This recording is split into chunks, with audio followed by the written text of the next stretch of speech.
Refractive surgery কথাটার অর্থ হচ্ছে যে রিফ্র্যাক্টিভ এরর কারেক্ট করবার জন্য যেই অপারেশন।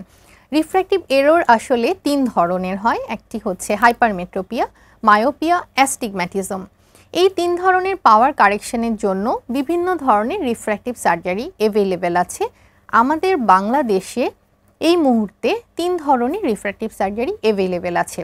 প্রথমটি হচ্ছে ল্যাসিক সার্জারি, যেটি অলরেডি আমরা জানি যে ব্লেড ল্যাসিক অথবা ফেমটোল্যাসিক দুটো পদ্ধতি কিন্তু আমরা করে থাকি। আরেক ধরনের রিফ্র্যাক্টিভ সার্জারি হচ্ছে পিআরকে বা ফটো রিফ্র্যাক্টিভ কেরাটেক্টমি। সাধারণত যাদের কর্নিয়া খুবই পাতলা থাকে তাদের ক্ষেত্রে আমরা পিআরকে করি, যদিও এটা আসলে একটি পুরনো পদ্ধতি। স্পেশাল কিছু কেসে অনেক সময় পিআরকে করা হয়ে থাকে। সবচেয়ে আধুনিক এবং নাওয়েডেজ মোস্ট পপুলার হচ্ছে স্মাইল সার্জারি, যেখানে আমরা লেজার বেস যে ফ্ল্যাপ তৈরি হতো ফেমটোল্যাসিক সার্জারিতে সেই ফ্ল্যাপও তৈরি হয় না।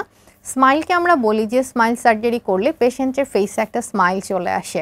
So smile is nowadays most popular surgery, এটাকে আমরা রিল্যাক্স সার্জারিও বলি।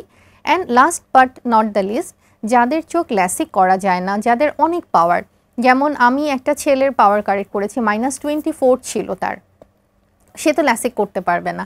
এই পেশেন্টগুলো যাদের -8 অর মোর পাওয়ার, এই পেশেন্টদের আমরা ইমপ্লান্টেবল কন্ট্যাক্ট লেন্স অথবা আইসিএল সার্জারি করে থাকি। এই 4 ধরনের রিফ্র্যাক্টিভ সার্জারি কিন্তু বাংলাদেশ আই হসপিটালে অ্যাভেলেবেল আছে এবং আমরা রেগুলার করছি। আলহামদুলিল্লাহ, রেজাল্ট খুবই ভালো।